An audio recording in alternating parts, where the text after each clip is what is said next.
Good job, Steve. You're doing it, buddy. You did it.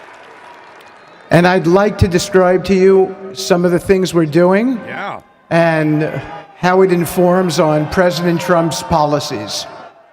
First of all, it is an honor to stand before you today as I reflect on the enormity of the role that President Trump has tasked me with. I am constantly reminded of the privilege it is to serve under the leadership of my boss, President Donald J. Trump.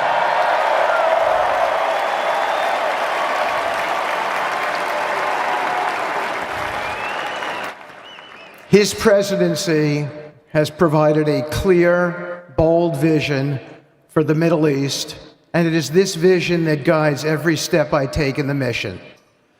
President Trump's leadership has redefined what is possible in the pursuit of progress and stability in the Middle East.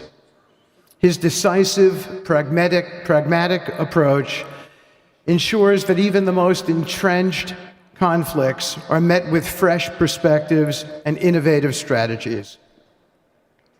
His policies have already delivered remarkable successes, such as yesterday's release of hostages in Gaza.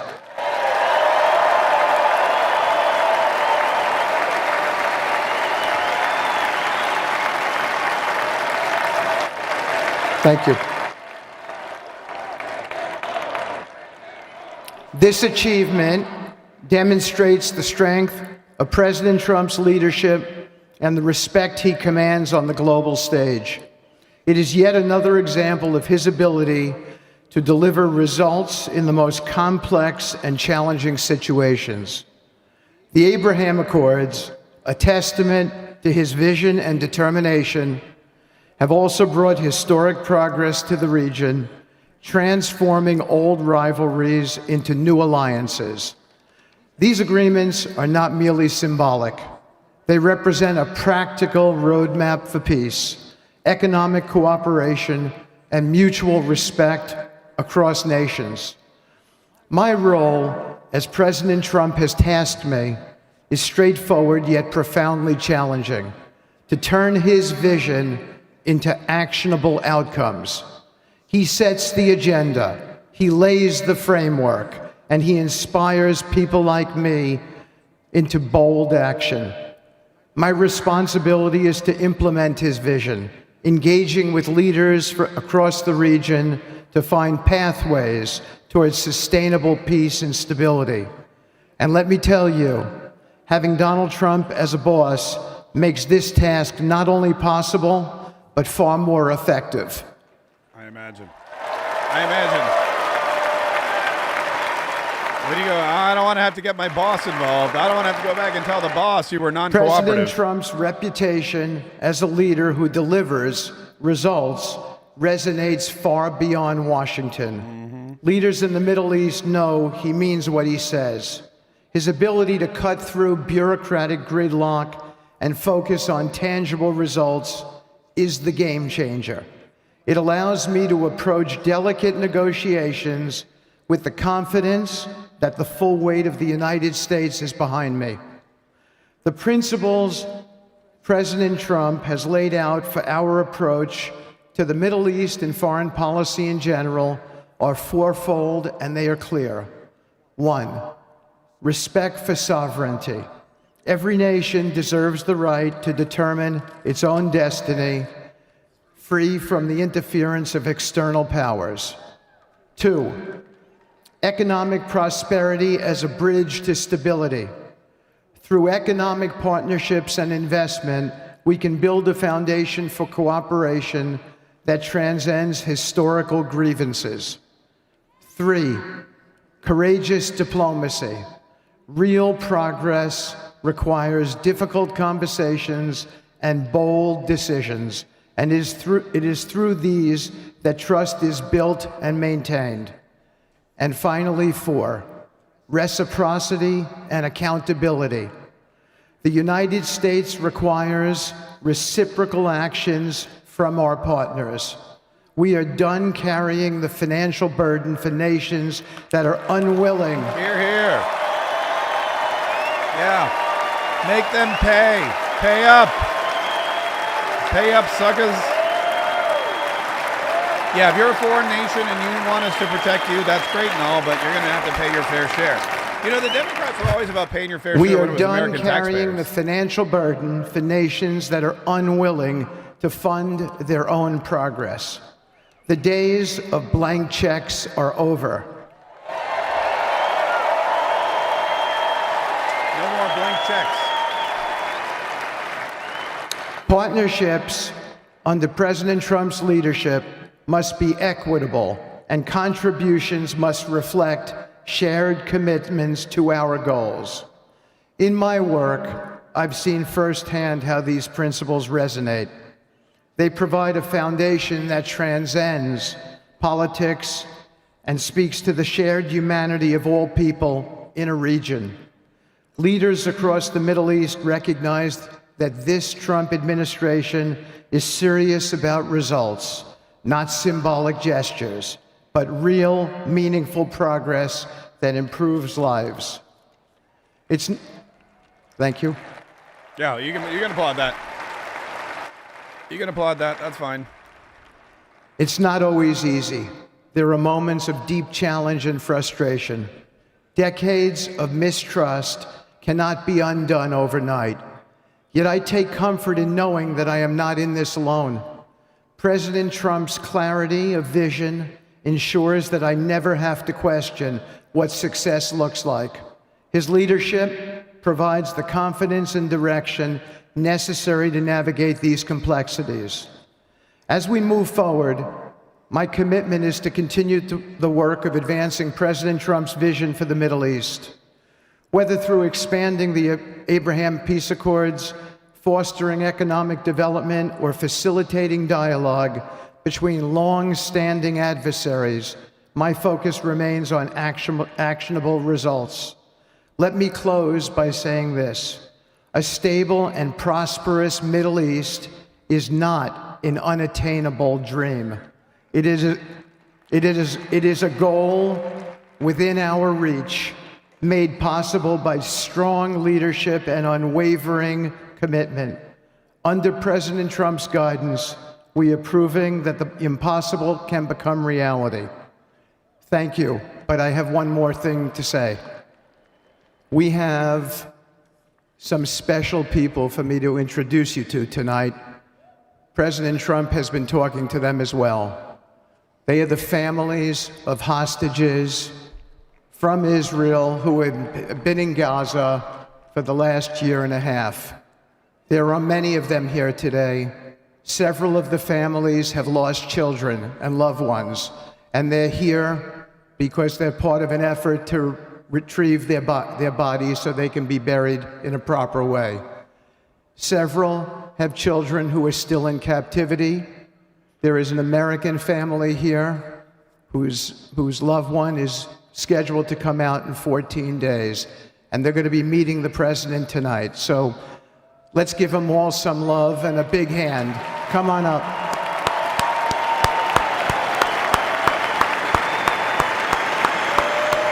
California Patriot, thank you very much, and a very fitting message.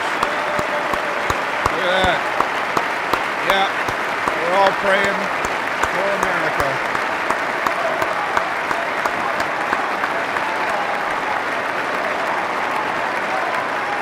I appreciate that, California Patriot. Super chat.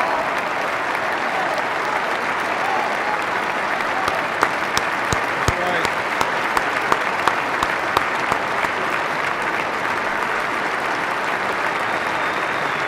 By the way, Joe Biden took credit.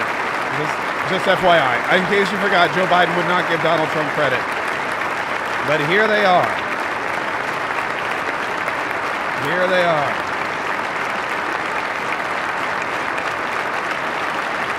They're not at Joe Biden's rally. They're not shaking hands with Joe Biden. They're shaking hands with President Donald Trump because they know that Donald Trump is the reason why. Unfortunately, some of their loved ones aren't coming home, but some of them are. And those that are left in captivity, they know that hopefully soon they will be out as well because of President Donald Trump's efforts. And as Steve Witkoff said, his leadership. Because, you know, when Donald Trump's like, you need to release those hostages or they'll be all hell to pay, they know. Exactly. Everybody knows what that means. Everybody knows it ain't no lie. That's not just tough talk. That's just talk.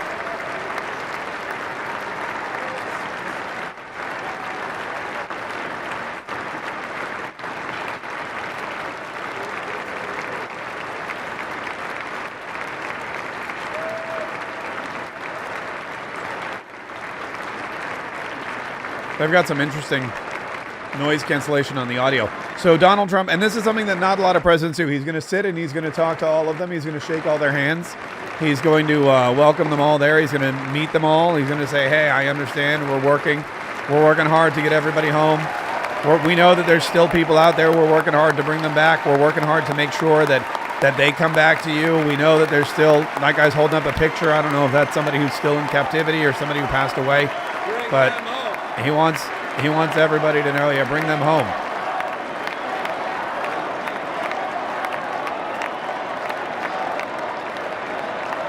Bring them home. And now I get to introduce my dear friend and the President of the United States, Donald J. Trump. Here we go. Very exciting. I'm going to reload quickly because we're a little behind. I just want to make sure. No, I guess we're all caught up. The feed's a little bit behind. We won't tell anybody.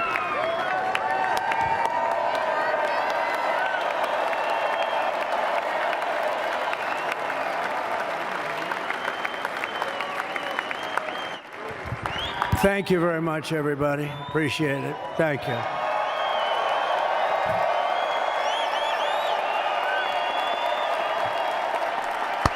So now the work begins. We won, but now the work begins. We have to bring them home. Notice the presidential seal. Tonight I'm going to be signing on the J6 hostages, pardons, to get them out. They're probably sitting in there going, oh my God. As soon as I leave, I'm going to the Oval Office and we'll be signing pardons for a lot of people.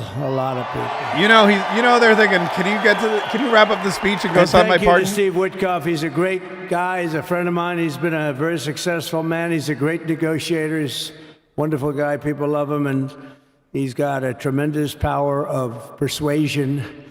And that's what we need. We don't need stiffs. We got a lot of stiffs. You just had a whole load of them. No stiffs. And to the former hostages with us today, welcome.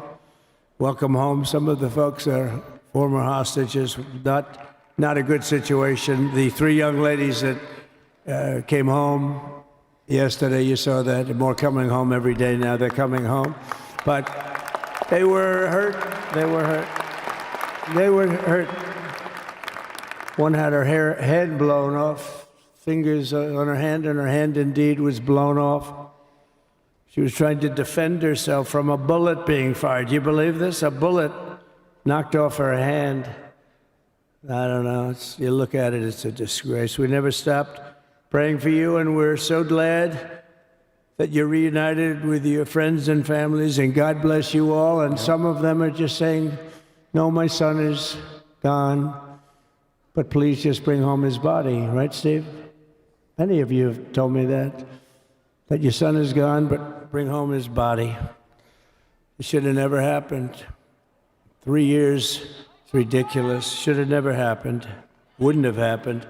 I also want to express my tremendous gratitude to the hundreds of thousands of proud American patriots who came from all across the country to join us in this celebration. It's a celebration of a big win. That's right, celebrate.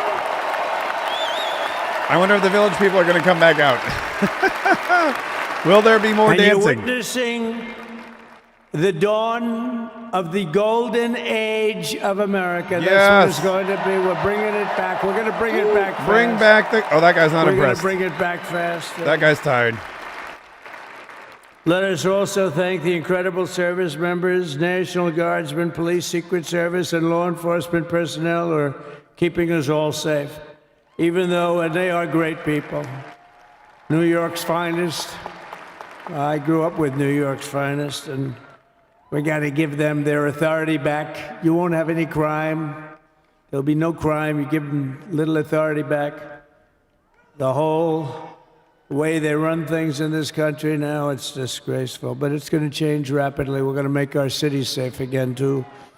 Even though we're indoors, we've had a magnificent inaugural parade. And let's give a big round of applause. They were great. Oh, the to bands. all of the incredible performers and hardworking men and women All right. who made it possible. Those Give it up to the bands. people. Really talented, amazing people. All right, give it up for the I bands. also want to thank my wonderful family for being here, especially my beautiful wife, our First Lady, Melania. Yay, Melania! Woo!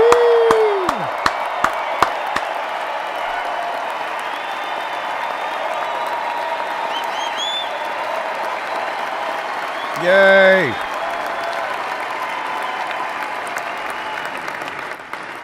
They love our First Lady. And also, JD. How good has JD been? And his beautiful wife, Usha. Yay, JD and How good Usha. is JB? JD has been great. He's another good negotiator, Steve. He's a great negotiator, too. We need negotiators in this country. But so many of the people on the stage, Everybody, we had need not only negotiators. family members, as an example, Lara Trump, the wife of Eric. She was the head of the Republican Party, along with my friend Michael. Stand up. Yay. The two of you. Lara what Trump. A job. What a job. Michael they did. Watley, good job, everybody. You won.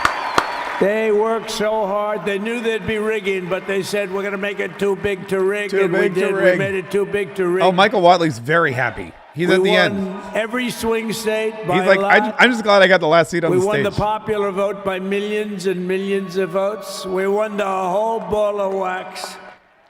And now we're going to go and drill, baby, drill, and do all the things that we've wanted to do and bring your costs down, your prices down, Let's do it. and make our country safe. Let's do it.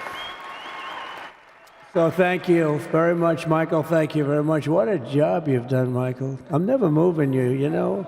He was thinking about getting a nice job in the administration. I said, no, I'm leaving you right where you are. You've done a very good job. We're not moving you, Michael. I'm sorry. That's the problem. Anyway, thank you very much. Appreciate it. When you do a really good Appreciate job it getting very Donald much. Trump elected, he's like, I'm not moving. You got to get somebody else elected in 4 years. Right here with us also in the arena, I'm about to sign some very important executive orders of our new administration. Very exciting. Hey, Don, will you stand up, please? Don is another one. How about Don? This guy. Don Jr. How about Don? How about it, Don?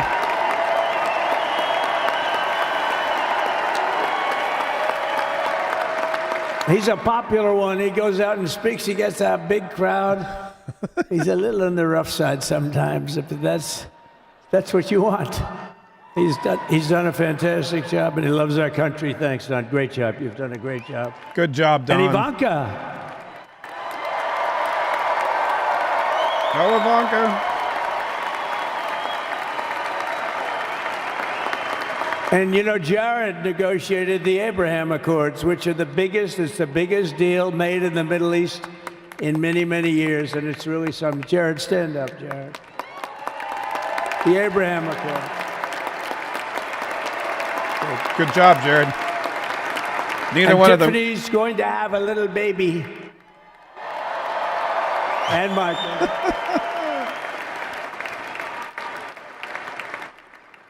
And then I have a very tall son named Barron. Has anyone ever heard of him? Oh, look at Barron. Barron is so popular. Look at that. Everybody loves Barron.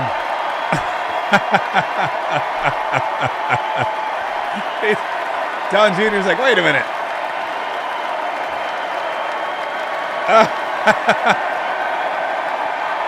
Look at that.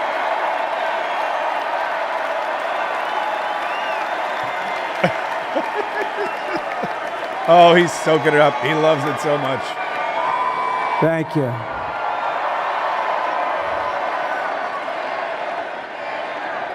He knew the youth vote. You know, we won the youth vote by 36 points. Yep. And he was saying, Dad, you got to go out and do this one and that one. And we did a lot of them. And he respects them all. He understood them very well. And he said, Dad, you got to go out, do Joe Rogan, do all these guys. And we did.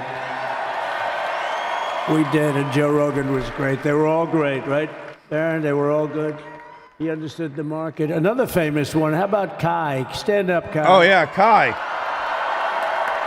Kaye's everywhere now. Everywhere. Every time I go on Instagram, every time I go on YouTube, there's Kaye Trump. And she's got a new vlog, or she's golfing, or she's with her dad. And that speech she gave at the RNC, that catapulted her, man. That skyrocketed Is her that to Byron superstardom. Donalds back there? Stand up, Byron. Stand up. Byron What Donalds. a future this one has. Oh, there you go. What a future. Byron Donalds announcing that he will probably be, or was probably announcing he'll be running for governor of Florida. Thank you very much. And how about Lutnick, Secretary of Commerce? He's going to take in more money than any country has ever even thought about. Get it going. He's going to take in some money. It's Commerce And we have Secretary, many by the others. way. Look, I'm Howard not going to go Lutnick. through it, but we're going to sign some orders right now, and Yeah. that's really what I want to do.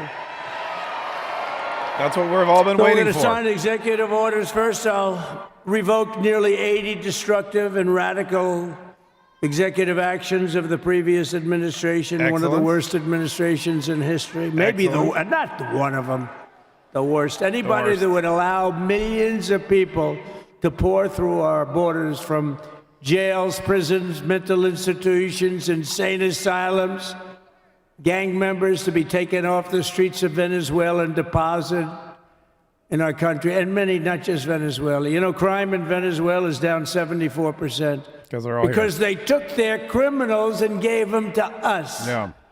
through an open border policy of the previous administration. All over the world, they're emptying their prisons into our country. They're emptying their mental institutions into our country. It stops as of 1 o'clock this afternoon. Okay, it stops.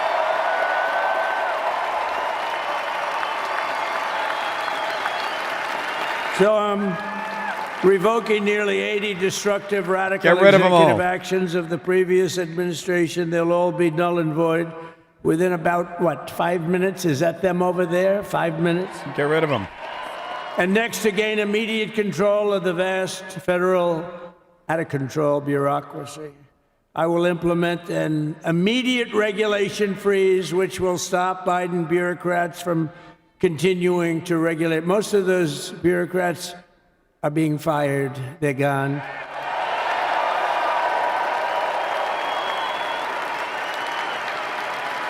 Should be all of them, but some sneak through, but we have to live with a couple, I guess.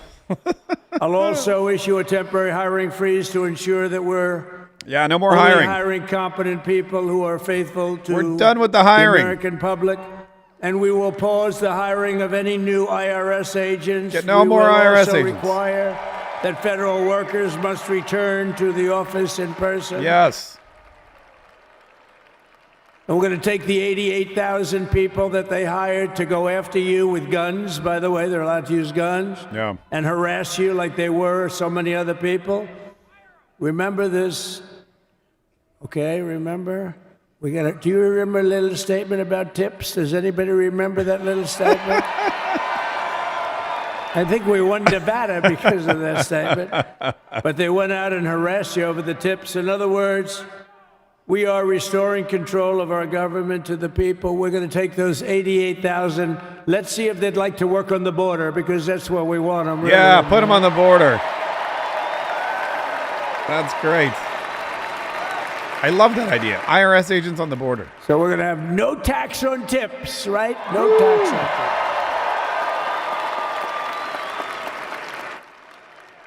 And we may have, like the Speaker of the House, is he here? He's done such a good job.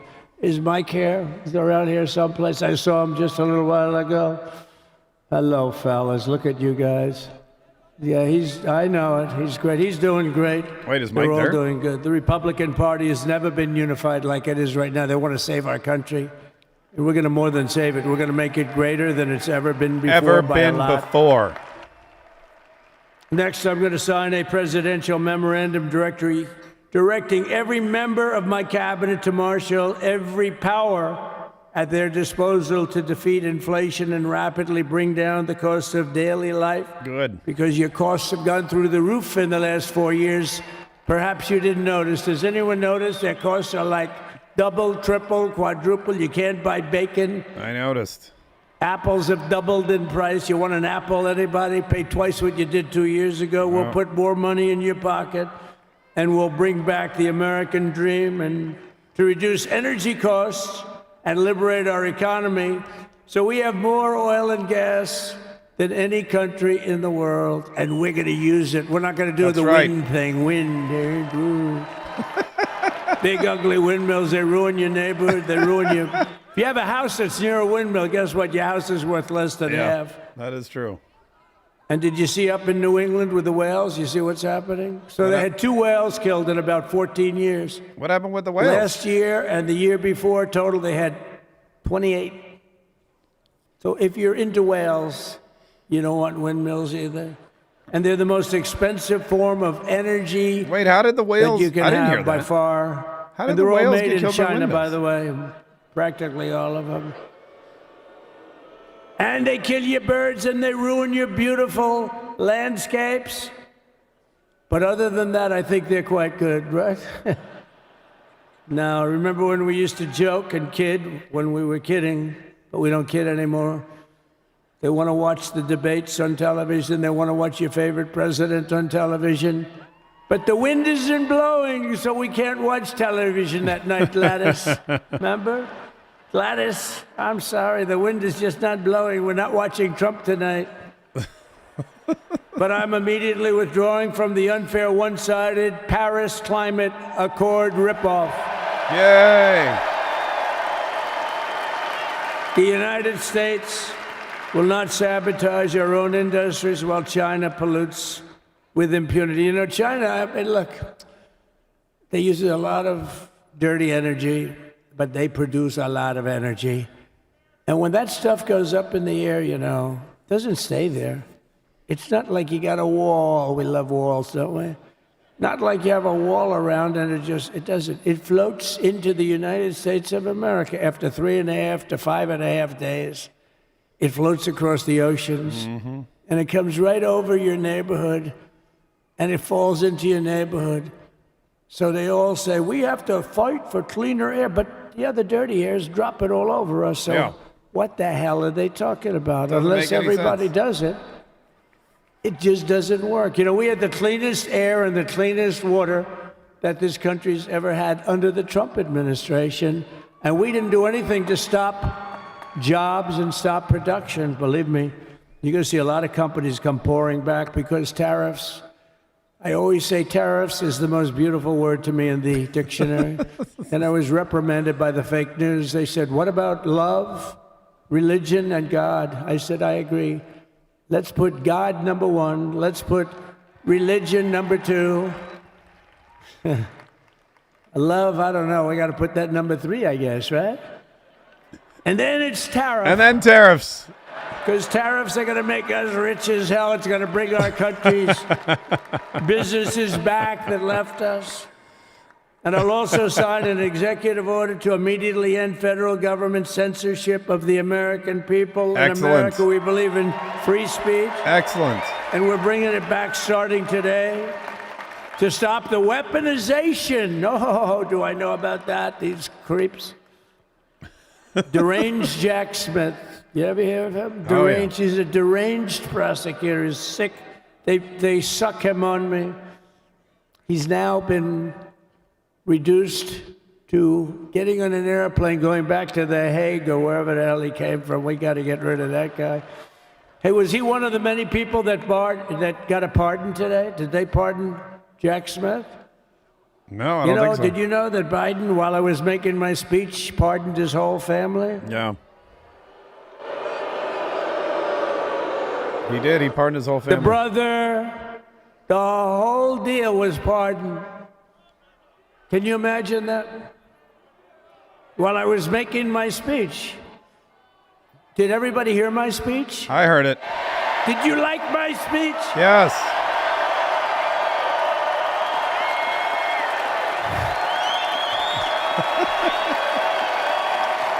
We enjoyed the speech immensely. Thank you.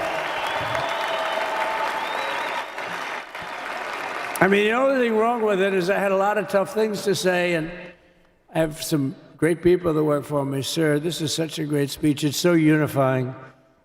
Don't talk about Biden with his pardons of his family.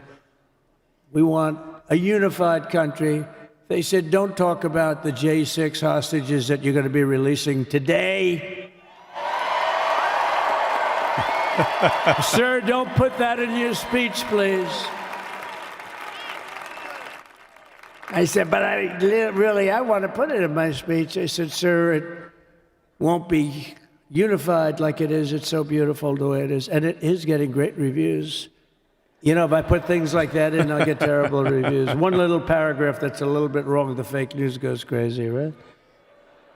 So I said, all right, I won't put it in my speech, but you know what? I'm speaking in front of a hell of a lot of people at a place called Capital One Arena, and I'll talk about it. Yeah, talk about it there. That's right. So we're going to be going over the beautiful Oval Office, one of the great offices in history. Even if it wasn't beautiful, it's the Oval Office, but it is beautiful. It's totally beautiful. And we love the Oval Office. We totally it all love it. starts with the wars start and end there. Yeah. Everything starts and ends at the Oval Office. We love it. But we're going to go to the Oval Office. We're going to release our great hostages that didn't do, for the most part, they didn't do stuff wrong. You take a look at what went on, and look what happens in other parts of the country. In Portland, where they kill people, they destroy the city. Nothing happens to them. In Seattle, where they took over a big chunk of the city, nothing happened. Minneapolis, where they burned down the city, Nothing happened. nothing happened. Essentially, nothing happened. All they want to do is go after the J6 hostages. A 76-year-old grandmother was arrested the other day because she was looking, I think because she was looking at the Capitol or something like that. No, we're not going to put up with that crap anymore. No.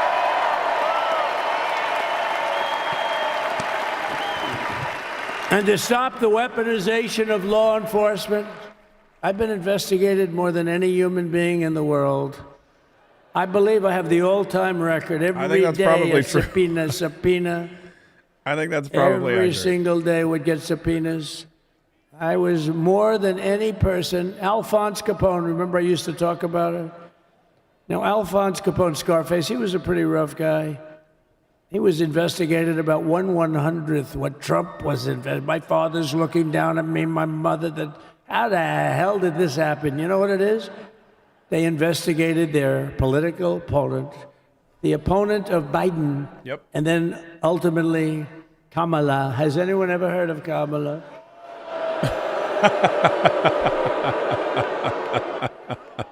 We had to beat two opponents. You know, we had to beat Biden, and we beat him. When JD got it, No, it was a tough. The guy was like 39 points down. I think I could have beaten Trump. They should have left me, and I would have beaten. No, his debate performance wasn't the best, right? That's what killed him. And then they had to change, and that's like you get into a fight. The great Dana White spoke last night. We love Dana White, right? UFC. That's like he puts in two fighters. One of them's getting creamed, getting really beaten, and they say, all right, take him out. Let's put somebody else in to finish up the fight. That's what they did to us. yeah. They gave us somebody new, but we took care of both of them. So we beat actually two. We beat actually two opponents. But to stop the weaponization of law enforcement and our government, I will also sign an order directing every federal agency to preserve all records pertaining to political persecutions under the last administration, of which there were many, and beginning the process of exposing any and all abuses of power, even though he's pardoned many of these people. Can you believe it? He's pardoned them.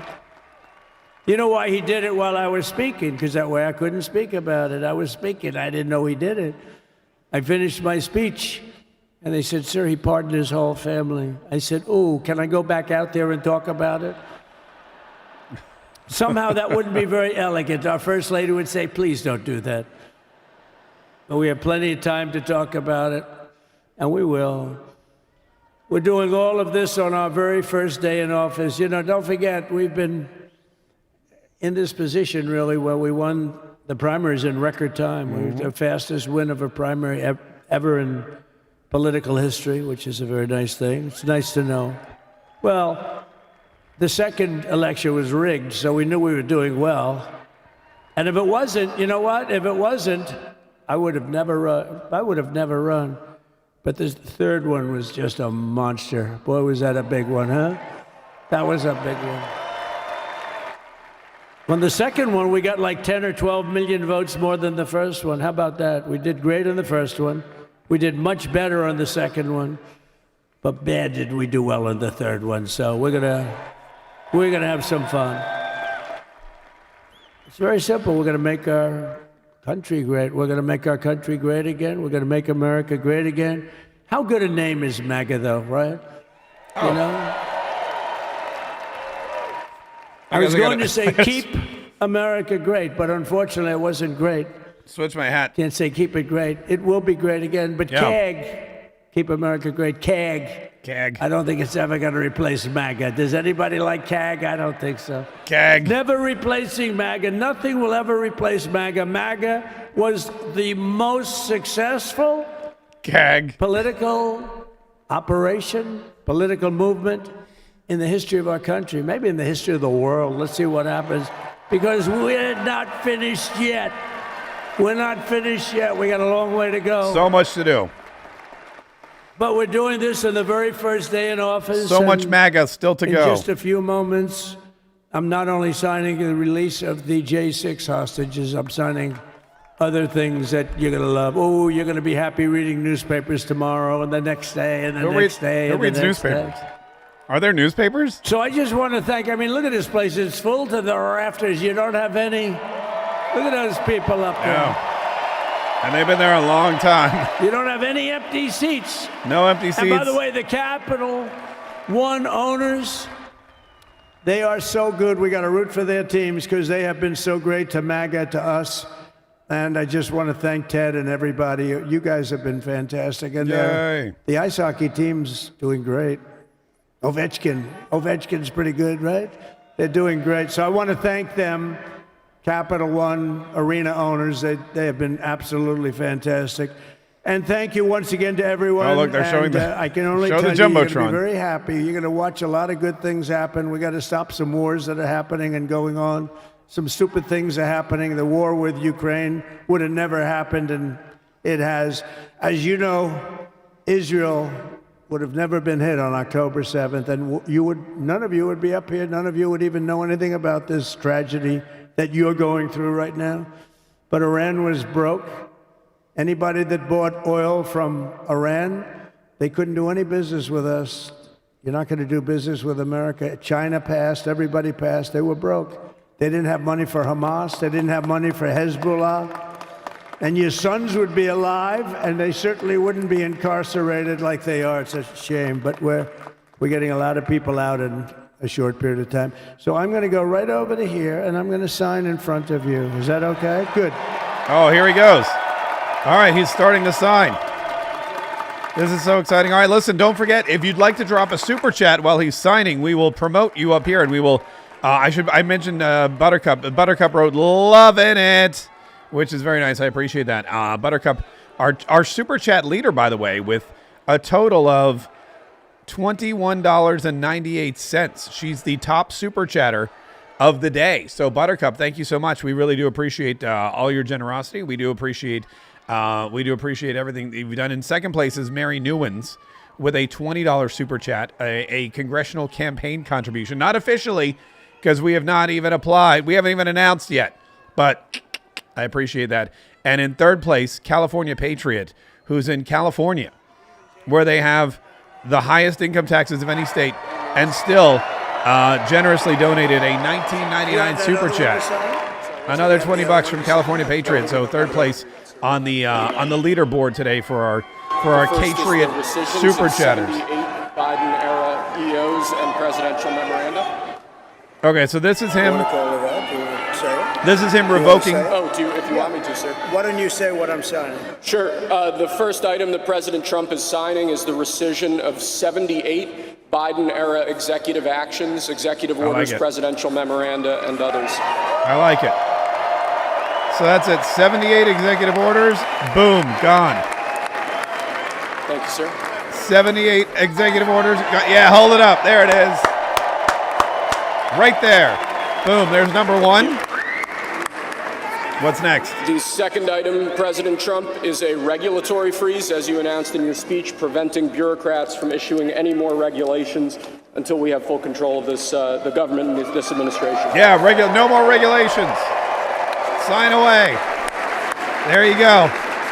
No more, get rid of those regulations. Boom, they're gone. Yeah. They love it. he's holding it up. Look at this. This is great. The people are thrilled. Thank you, sir. Sir, can I have a pen? The next item, sir, is a freeze on all federal hiring, excepting the military and a number of other excluded categories, again, until full control of the government is achieved and Good. we understand the objectives of government going forward. Hiring freeze in full effect. Hiring freeze in full effect.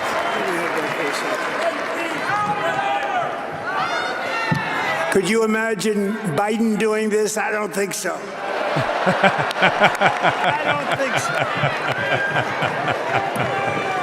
so. Sir, the next item, as you announced in your speech, is a requirement that federal workers return to full-time in-person work. Get back to work. Get back to work.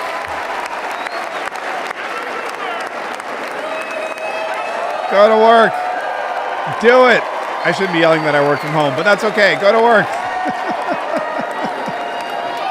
This is so much fun. Thank you, sir. I think we should do this. Next, we have a directive to every department and agency in the federal government to address the cost of living crisis that has cost Americans so dearly.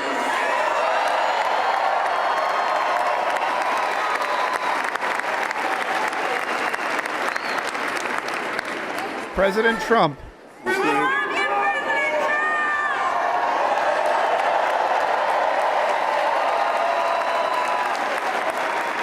Thank you, sir. The next item here is the withdrawal from the Paris Climate Treaty. Yes. Get out of there. This is so great.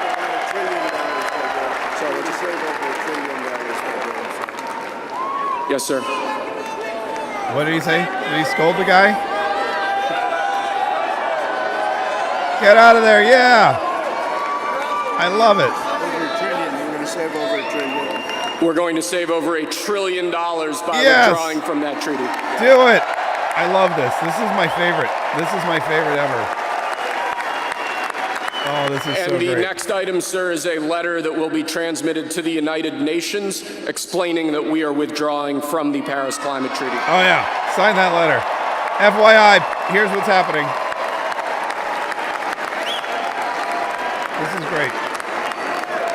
President Donald Trump has turned signing executive orders into a sport! Exclamation point. Thank you, sir. This next item is a directive to the federal government ordering the restoration of freedom of speech and preventing government censorship of free speech going forward. I love it.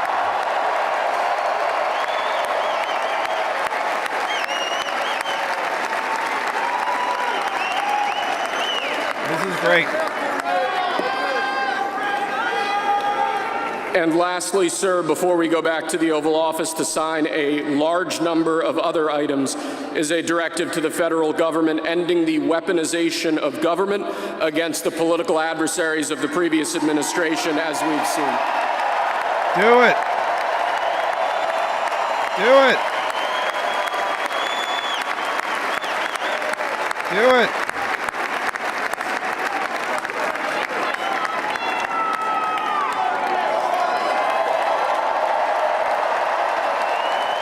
That is great. Thank you very much, sir. Appreciate it. That is so great. This is so much fun. This is the most fun I've ever had being an American, I have to tell you.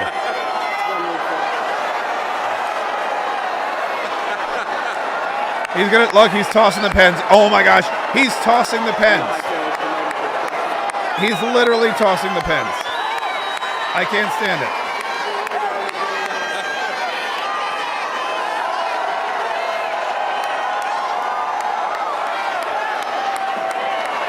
Oh my gosh, he's tossing pens into the crowd.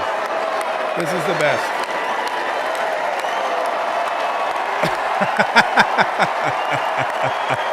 Those people with those pens. Oh my gosh, that was amazing.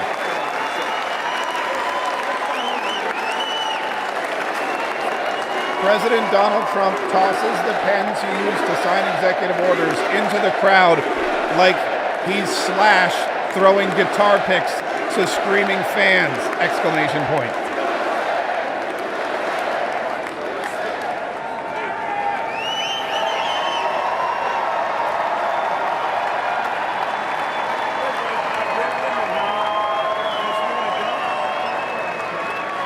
That is great.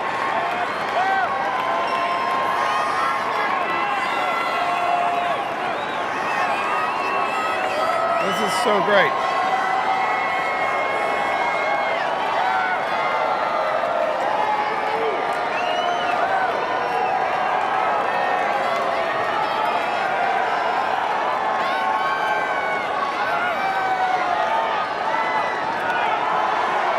This is so great. Oh my gosh. I can't believe it. I can't believe it. This is so great. All right, listen. What I'm going to do. That was wildly entertaining. That was wildly entertaining. And here comes the Village people. So look, I got to turn on the volume. All right, listen. This was great. I'm gonna end it here. I'm gonna run down to the arena and I'm gonna try to talk to some of the people who are coming out because they're gonna be coming out now.